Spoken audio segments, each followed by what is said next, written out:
Hello ಗೆಳೆಯರೇ, single ಆಗಿರ್ತಕ್ಕಂಥ ನಮ್ಮ ಹುಡುಗರಿಗೆ ನಮಸ್ತೆ. ಪ್ರಸ್ತುತ ಮದುವೆಯ ಬಯಕೆನಲ್ಲಿ ಇದ್ದು ಒಳ್ಳೆಯ ಮುದ್ದಾಗಿರ್ತಕ್ಕಂಥ ನಮ್ಮ ಹುಡುಗರಿಗೆ ಮ್ಯಾಚ್ ಆಗುವಂತಹ ಒಂದು ಒಳ್ಳೆಯ ಹುಡುಗಿಯ ಪ್ರೊಫೈಲ್ ತೆಗೆದುಕೊಂಡು ಬಂದಿದ್ದೇನೆ ಇವತ್ತು. ಇವರ ಹೆಸರು ಬಂದು ಲೀಲಾವತಿ ಅಂತ. ಒಳ್ಳೆಯ strong women and A maturity mind ಇರ್ತಕ್ಕಂಥ ಒಬ್ಬ ಹುಡುಗಿ. ಸೊ ನೀವು ಒಂದು ಯಾವುದಾದ್ರೂ ಒಬ್ಬರ ಜೊತೆ ಸಂಬಂಧ ಬೆಳೆಸಬೇಕು ಅಂದರೆ ಆಕೆ ಇರ್ತಕ್ಕಂಥ ಕ್ಯಾರೆಕ್ಟರ್ಗಳನ್ನು ತಿಳಿದುಕೊಳ್ಬೇಕಾಗತ್ತೆ. ಅದರ ಹುಡುಗಿ ಸ್ಟ್ರಾಂಗ್ ಆಗಿದ್ದಾಳ, ಸಾಫ್ಟ್ ಆಗಿದ್ದಾಳ, ಮೆಚುರಿಟಿ ಮೈಂಡೆಡ್ ಇದೆಯಾ ಆತಳಿಗೆ, ಇದೆಲ್ಲನೂ ಕೂಡ ವಿಚಾರ ಮಾಡಿ ಒಂದು ಹುಡುಗಿಯ ಜೊತೆ ಸಂಬಂಧ ಬೆಳೆಸಬೇಕಾಗಿರುತ್ತೆ. ಸೊ ಇವತ್ತು ನಮಗೆ ಲೀಲಾವತಿ ಆರ್ ಅಂತ 29ರ ವಯಸ್ಸಿನ ಒಬ್ಬ ಹೆಣ್ಣು ಮಗಳು ಈ ಒಂದು ಫೋಟೋದಲ್ಲಿ ಕಾಣಿಸ್ತಕ್ಕಂಥ ಹುಡುಗಿಯ ಮಾಹಿತಿ ಬಂದಿದೆ ನೋಡಿ. ಶಿಕ್ಷಣದಲ್ಲಿ ಡಿಪ್ಲೊಮೊ ಮಾಡಿರ್ತಕ್ಕಂಥ ಈಕೆ 5.5 ಅಡಿ ಹೈಟ್ನ ಎತ್ತರ ಹೊಂದಿದ್ದಾರೆ. ಬಣ್ಣ ಶರೀರದ್ದು ಕಂದು ಬಣ್ಣ ಇದ್ದಾರೆ. ಸುಮಾರು 2 ವರ್ಷಗಳ ಹಿಂದೆ ಒಂದು ಪೆಂಡ್ರಮ್ ಪ್ಲಸ್ ಅಂತ ಒಂದು ಕ್ರೀಮ್ ಬರ್ತಾ ಇತ್ತು. ಅದನ್ನೇ ಯೂಸ್ ಮಾಡಿ ನಂತರ ಫೇಸಲ್ಲೆಲ್ಲನೂ ಕೂಡ ಪಿಂಪಲ್ ಆಗಿ ಮುಖ ಒಂದು ಸ್ವಲ್ಪ ಹಾಳಾಗಿದೆ. ಅದು ಬಿಟ್ಟರೆ ಏನೂ ಕೂಡ ಇಲ್ಲ. ನನ್ನ ಮನಸ್ಸನ್ನು ನೋಡಿ ನನ್ನ ಮುಗ್ಧ ರೀತಿಯ ಸ್ಟ್ರಾಂಗ್ ಆಗಿರ್ತಕ್ಕಂಥ ವುಮೆನ್ ಆಗಿರ್ತಕ್ಕಂಥ ನಾನು ಮೆಚುರಿಟಿ ಮೈಂಡೆಡಲ್ಲಿ ಇದ್ದೇನೆ. ಹಾಗಾಗಿ ನನ್ನ ಮುಖ ಬೇಡ, ಮನಸ್ಸು ನೋಡಿ ಬಂದರೆ ನನ್ನ ಕಡೆಯಿಂದ ನಿಮಗೆ ಗಿಫ್ಟು ವರದಕ್ಷಿಣೆ ಕೊಡ್ತೀನಿ ಅಂತ ಹೇಳಿದ್ದಾರೆ. ಕೆಲಸ ಬಂದು ಗೋದಾಮಿನಲ್ಲಿ ಸರ್ಚಿಂಗ್ ಮಾಡುವಂತಹ ಒಂದು ಕೆಲಸ. ಹವ್ಯಾಸ ಬಂದರೂ ಮ್ಯೂಸಿಕ್ ಕೇಳ್ತಾರೆ, ಅವಾಗವಾಗ ಸಾಂಗು ಅಂತ ಹಾಡ್ತಾರೆ. ಹೆಚ್ಚಿಗೆ ವಾಕಿಂಗ್ ಮಾಡ್ತಾರೆ, ಅಂದರೆ ಪಾರ್ಕ್ನಲ್ಲಿ ಮಾರ್ನಿಂಗ್ ಈವ್ನಿಂಗ್ 2 ಟೈಮು ಕೂಡ ವಾಕ್ ಮಾಡೋದಕ್ಕೆ ಇಷ್ಟಪಡುವಂತಹ ಈ ಒಂದು ಲೀಲಾವತಿ ಅವರಿಗೆ ಒಬ್ಬ ಹುಡುಗನ ಅವಶ್ಯಕತೆ ಇದೆ ಮದುವೆ ಆಗೋದಕ್ಕೆ. ತಂದೆಯವರು ಒಂದು ವ್ಯವಸಾಯದಲ್ಲಿ ವ್ಯವಹಾರರಾಗಿ ಕೆಲಸ, ತಾಯಿಯವರು ಗೃಹಿಣಿ, ಅಣ್ಣನವರು ಕೂಡ ಕೆಲಸ ಕೂಡ ಮಾಡ್ತಾನೆ ಅಂತ ಹೇಳಿರೋದು. ಸೊ ಕಂದು ಬಣ್ಣದ ಮೈಕಟ್ಟು ಹೊಂದಿದ್ರು ಕೂಡ ತುಂಬ ದಪ್ಪವಾಗಿರ್ತಕ್ಕಂತಹ ಶರೀರ ಮತ್ತು ಸ್ಟ್ರಾಂಗ್, ಅಂದರೆ ಕಷ್ಟ ಎಂಥದೇ ವರ್ಕು ಪ್ರೆಷರು ಎಲ್ಲನೂ ಬಂದರೆ ಸ್ಟ್ರಾಂಗ್ ಇಂಡಿಪೆಂಡೆಂಟಾಗಿ ಒಬ್ಬಳೇ ನಿಂದಿರ್ತೀನಿ, ಅಷ್ಟೊಂದು ಕಾನ್ಫಿಡೆಂಟ್ ಇರ್ತಕ್ಕಂಥ, ಅಷ್ಟೊಂದು ನಂಬಿಕೆ ಇರ್ತಕ್ಕಂಥ ಲೀಲಾವತಿ ಅವರು ಮದುವೆಗೆ ಕಾಲ ಮೇಲೆ ನಿಂತ್ಕೊಂಡಿದ್ದಾರೆ. ಬಟ್ ಈಕೆಗೆ ಬೇಕಾಗಿರ್ತಕ್ಕಂಥ ಹುಡುಗ ಸ್ವಲ್ಪ ರಿಸ್ಟ್ರಿಕ್ಷನಲ್ಲಿದೆ. ರಿಸ್ಟ್ರಿಕ್ಷನ್ ನಂಬರ್ 1, ಚಿಲ್ ಆಗಿರ್ತಕ್ಕಂಥ ಬಟ್ ರೆಸ್ಪಾನ್ಸಿಬಿಲಿಟಿ ಇರ್ತಕ್ಕಂಥ ಹುಡುಗ ಆಗಿರಬೇಕು. ಚಿಲ್ ಅಂದರೆ ಯಾವುದೇ ಒಂದು ನಮಗೆ ಇಶ್ಯೂ ಆಯಿತು, ಏನೇ ಒಂದು ಸಮಸ್ಯೆ ಆಯಿತು ಅಂದರೆ ಬಿಟ್ಟಾಕ ಆರಾಮಾಗಿರೋ, ಮುಂದೆ ಬಂದದ್ದು ನೋಡ್ಕೊಳ್ಳೋಣ, ದಟ್ ಈಸ್ ಚಿಲ್.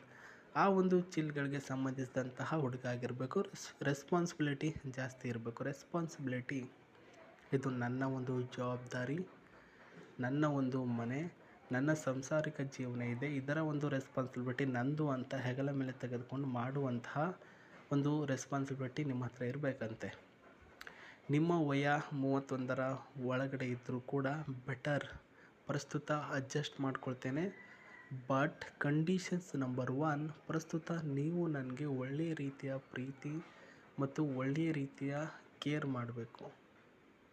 ನನಗೆ ಕೋಪ ಸ್ವಲ್ಪ ಜಾಸ್ತಿ ಇದೆ, ಯಾಕಂದರೆ ನಾನು ಸ್ಟ್ರಾಂಗ್ ವುಮೆನ್ ಅಲ್ವಾ, ಹಾಗಾಗಿ ಸ್ವಲ್ಪ ಜಾಸ್ತಿ. ಊಟದಲ್ಲಿ ನಾನು ಖಾರ ಸ್ವಲ್ಪ ಜಾಸ್ತಿ ಉಣ್ತೀನಿ, ಸಪ್ಪೆ ಊಟ ಮಾಡಲ್ಲ ಅಂತ ಹೇಳಿದ್ದಾರೆ ಸ್ನೇಹಿತರೆ. 2 ವರ್ಷ ಅಥವಾ 3 ವರ್ಷಗಳ ಹಿಂದೆ ಒಂದು ಸ್ವಲ್ಪ ಆವಾಗವಾಗ ಮೂಡ್ ಬರ್ತಾಯಿತ್ತು, ಹಾಗಾಗಿ ಆ ಥರ ವೀಡಿಯೋಸ್ ನೋಡಿದ್ದೆ, ಇವಾಗ ಬಿಟ್ಟಿದ್ದೀನಿ ಅಂತ ಹೇಳಿದ್ದಾರೆ. ನಿಮ್ಮ ಮುಂದೆ ಡೈರೆಕ್ಟಾಗಿ ಮಾತಾಡ್ತಾರೆ, ಅದಕ್ಕೆ ಸ್ಟ್ರಾಂಗ್ ವುಮೆನ್ ಆಗಿರೋದು. ಆ ಥರ ವೀಡಿಯೋ ಕೂಡ ನೀವು ನೋಡೋದಕ್ಕೆ ಇಷ್ಟಪಡಬೇಕು ಅಂತಂದರೆ ನನ್ನ ಜೊತೆ ನೀವು ಬರ್ಬೋದು ಅಂತ ಹೇಳಿರೋದು. ನಾನು ಯಾವ ರೀತಿ ಅಂದರೆ ಲೈಫ್ನ ಫುಲ್ಲಿ ಎಂಜಾಯ್ ಮಾಡಬೇಕು ಅಂತ ಇದ್ಕೊಂಡಿರ್ತಕ್ಕಂಥ ಹುಡುಗಿ ಅಂತ ಹೇಳಿರೋದು. ಲೈಫ್ನಲ್ಲಿ ಹೀಗೆ ಇರಬೇಕು, ಇದೇ ಮಾಡಬೇಕು ಅಂತ ಇಲ್ಲ, ಎಲ್ಲ ರೀತಿಯಲ್ಲಿ ಎಂಜಾಯ್ ಮಾಡಿ ಆರಾಮಾಗಿ ಸಾಯಬೇಕು ಅಂತ ಡಿಸೈಡ್ ಮಾಡಿರ್ತಕ್ಕಂಥ ಹುಡುಗಿ. ನನ್ನ ಥರನೇ ಯೋಚನೆ ಮಾಡುವಂತಹ ಒಬ್ಬ ವಯಕ್ತ ಹುಡುಗ, 32-33 ಆಗಿದ್ದರೂ ಓಕೆ ಅಂತ ಹೇಳಿರೋದು. ಹಾಗಂತ ಲೈಫ್ನ ಒಂದು ಎಂಜಾಯ್ ಮಾಡ್ತಿದ್ದೀನಿ ಅಂತ ನನ್ನ ತಂದೆ ತಾಯಿಯವರ ಜೊತೆ ಹೆಚ್ಚಿಗೆ ಜಗಳ, ಅವ್ರು ಹೇಳಿದಿರೋ ರೀತಿಯಲ್ಲಿ ಕೇಳೋದಿಲ್ಲ ಅಂತ ಏನೂ ಇಲ್ಲ, ಎಲ್ಲ ರೀತಿಯಲ್ಲೂ ಕೇಳ್ತೀನಿ. ಬಟ್ ನೀವು ಕೂಡ ಅದೇ ರೀತಿ ಕ್ಯಾರೆಕ್ಟರ್ಗಳನ್ನು ಒಳಗೊಂಡಿರ್ತಕ್ಕಂಥ ಹುಡುಗ ಆಗಿದ್ದರೆ ನಿಮ್ಮ ಫೋಟೋ ಮತ್ತು ನಿಮ್ಮ ನಂಬರ್ನ ನನ್ನ Gmail ಐಡಿಗೆ ಕಳಿಸಿ. ನಾನು ಹೆಚ್ಚಿಗೆ ನಿಮ್ಮ ಜೊತೆ ಮಾತಾಡ್ತೇನೆ. ಆ್ಯಂಡ್ ನನ್ನ ಹತ್ರ ಒಂದು ಕಾರ್ ಇದೆ, ಅದರಲ್ಲಿ ಇಬ್ಬರು ಕೂಡ ಹೋಗೋಣ ಅಂತ ಹೇಳಿರೋದು. ಇಲ್ಲಿ ಕೊಟ್ಟಿರ್ತಕ್ಕಂಥ Gmail ಐಡಿಗೆ ಇವರಿಗೆ ಮೇಲ್ ಮಾಡಿ. ಮೇಲ್ ಅಂದರೆ ನಿಮ್ಮ ಫೋಟೋ, ನಿಮ್ಮ ವಿವರಣೆಯನ್ನು ಕಳಿಸಿದರೆ ಸಾಕು, ಚೆಕ್ ಮಾಡ್ತಾರೆ. ಆ್ಯಂಡ್ ಆವಾಗಲೇ ಹೇಳಿದ್ರಲ್ವ ಅವರು, ಒಂದು ಕಾರು ಇದೆ, ಅದರಲ್ಲಿ ಹೋಗೋಣ, ಸುತ್ತಾಡೋಣ, ಲೈಫ್ನ ಎಂಜಾಯ್ ಮಾಡೋಣ ಅಂತ. That one car this is, ಅಂದರೆ ಇದೇ ಒಂದು ಗಾಡಿ ಅದಾಗಿರೋದು ಸ್ನೇಹಿತರೆ. ಅಲ್ಫಾ ರೋಮಿಯೋ ಸ್ಟೆಲ್ವಿಯೋ ಕಾರ್ ಅಂತ. ಇದೆಲ್ಲ ಓಲ್ಡ್ ಮಾಡೆಲ್ ಮತ್ತು ಚೈನಾ ಮಾಡೆಲಲ್ಲಿ ಬರುತ್ತೆ ಅಲ್ರಿ, ಮೊಬೈಲ್ಗಳು ಚೈನಾ ಮಾಡೆಲ್ ಈ ರೀತಿ ಬರುತ್ತಲ್ಲ, ಅದೇ ರೀತಿಯ ಒಂದು ಕಾರು. ಇದರ ಇಂಜಿನ್ 1995ನ ಸಿ ಸಿಯ ಇಂಜಿನ್, 2891ನ ಸಿ ಸಿಯ ಗಾಡಿ. ಸೊ ಇದೊಂದು ಪೆಟ್ರೋಲ್ ವೇರಿಯಂಟ್. ಇದರ ಟಾಪ್ ಸ್ಪೀಡ್ ಬಂದರೆ 230ರಿಂದ 285 ಕಿಲೋಮೀಟರ್ ಇದೆ. ಮತ್ತು ಮೈಲೇಜಿಂಗ್ ವಿಚಾರಕ್ಕೆ ಬಂದರೆ 10ರಿಂದ 14 ಕಿಲೋಮೀಟರ್ನ ಮೈಲೇಜಿಂಗ್ ಹೊಂದಿದೆ. ಮತ್ತು ಟ್ರಾನ್ಸ್ಫರ್ಮೇಷನ್ ಬಂದು ಆಟೋಮೆಟಿಕಲಿ ಮ್ಯಾನ್ಯುವಲ್ ಆಗಿರ್ತಕ್ಕಂಥ ಗಾಡಿ. ಸೊ ಸೀಟು 5 ಸೀಟಿನ SUV ಕಾರ್ ಮತ್ತು ಸ್ಟ್ರಾಂಗ್ ಸ್ಪೋರ್ಟೆಲ್ ಕಾರ್, ಶಾರ್ಪ್ ಹ್ಯಾಂಡಲಿಂಗ್ ಆಗಿರ್ತಕ್ಕಂಥ ಗಾಡಿ ಆಗಿರೋದು ಇದು. ಇದರಲ್ಲಿ ಅವ್ರ ಜೊತೆ ಲಾಂಗ್ ಡ್ರೈವ್ ಅಂದರೆ ಒಂದು 100 ಕಿಲೋಮೀಟರ್ವರೆಗೂ ಕೂಡ ಹೋಗ್ಬೋದು. ಎಲ್ಲಾದರೂ ಒಂದು ರೂಮ್ ಮಾಡ್ತಾರೆ, ಆ ಒಂದು ರೂಮ್ನಲ್ಲಿ ಕೂಡ ನೀವು ಸ್ಟೇ ಆಗಿ ಅವ್ರ ಜೊತೆ ಎಂಜಾಯ್ ಮಾಡ್ಬೋದು. ಬಟ್ ಕಂಡೀಷನ್ಸ್ ಇದೆ. ನೀವು ಇವ್ರ ಜೊತೆ ರೂಮ್ನಲ್ಲಿ ಎಂಜಾಯ್ ಮಾಡಬೇಕು ಅಂದರೆ ಒಂದು ಬೆಸ್ಟ್ ಫ್ರೆಂಡ್ ಆಗಿರಬೇಕು, ಇಲ್ಲಾಂದರೆ ಇವ್ರನ್ನ ಮದುವೆ ಆಗುವಂತಹ ಹಸ್ಬೆಂಡ್ ಆಗಿರಬೇಕು. 2 ರೀತಿಯಲ್ಲಿ ಆಪ್ಷನ್ ಕೊಟ್ಟಿದ್ದಾರೆ. ಆ ಒಂದು ಆಪ್ಷನ್ಗೆ ತಕ್ಕ ಹಾಗೆ ರೀತಿ ಇರ್ತಕ್ಕಂಥ ಹುಡುಗ ಆಗಿದ್ದರೆ ಸೊ ಓಕೆ, ಒಪ್ಪಿಗೆ ಇದೆ ಅಂತ ಹೇಳಿದ್ದಾರೆ. ಇಲ್ಲ ಅಂತಂದರೆ ಯು ಕ್ಯಾನ್ ಲೀವ್ ಇಟ್, ಇಲ್ಲಾಂದರೆ ಬಿಟ್ಬಿಡಿ ಆ ಒಂದು ವಿಚಾರ, ಅದನ್ನು ನಾನು ಯೋಚನೆ ಸಹ ಮಾಡಲ್ಲ ಅಂತ ಹೇಳಿರೋದು. So 2 option you can choose one. ಅಂದರೆ ಬೆಸ್ಟ್ ಫ್ರೆಂಡ್ ಅಂದರೆ ಕ್ಲೋಸ್ ಫ್ರೆಂಡ್ ಆಗಿರಬೇಕು. ಕ್ಲೋಸ್ ಫ್ರೆಂಡ್ ಆಗೋದಕ್ಕೆ 1 ತಿಂಗಳಾದರೂ ಬೇಕೇ ಬೇಕು. ಸೊ ಆ ರೀತಿಯಲ್ಲಿರಬೇಕಂತೆ. ಆ್ಯಂಡ್ 2ನೇದಾಗಿ ವೆರಿ ಇಂಪಾರ್ಟೆಂಟ್ ಬಂದು ಇವರ ಹಸ್ಬೆಂಡ್ ಅಂದರೆ ವುಮೆನ್ ಹಸ್ಬೆಂಡ್ ಅಂತಂತ ಇರಬೇಕು ಅಂತ ಹೇಳಿದ್ದಾರೆ ಸ್ನೇಹಿತರೆ. ಸೊ ಇದು ನಡೀತಕ್ಕಂತಹ ಮಾಹಿತಿ. ಆ್ಯಂಡ್ ಲಿಟ್ರಲಿ ತುಂಬ ಚೆನ್ನಾಗಿರ್ತಕ್ಕಂಥ ಪ್ರೊಫೈಲೇ ಆಗಿದೆ ಸ್ನೇಹಿತರೆ. ಯಾಕಂದರೆ ಕೆಲವೊಂದಿಷ್ಟು ವಿಚಾರಗಳು ಇರುತ್ತಲ್ವ, ಅದಕ್ಕೆ ತಕ್ಕಾಗಿರ್ತಕ್ಕಂಥ ಹುಡುಗ ಆಗಿದ್ದರೆ ಇನ್ನೂ ಕೂಡ ಆಕೆಗೆ ಮ್ಯಾಚ್ ಆಗುತ್ತೆ.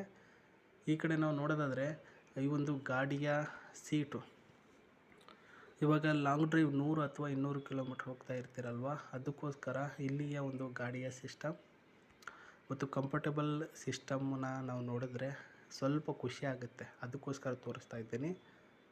So seat very smooth and very comfort zone ಇದೆ. ಮತ್ತು ಇಲ್ಲಿ ಬಂದುಬಿಟ್ಟು ಹ್ಯಾಂಡಲಿಂಗ್ ಆಗಿರ್ತಕ್ಕಂಥ ಸ್ಪೇಸ್. ಇಲ್ಲಿ ನೋಡ್ತಾ ಇದ್ದೀರಾ ಗೇರ್ನ ಸಿಸ್ಟಮ್. ಆ್ಯಂಡ್ ಈ ಕಡೆ ನೋಡಿದ್ರೆ ಸ್ಟೇರಿಂಗ್ ಸಿಸ್ಟಮ್ ಕೂಡ ಅಷ್ಟೇ ಚೆನ್ನಾಗಿದೆ ಸ್ನೇಹಿತರೆ.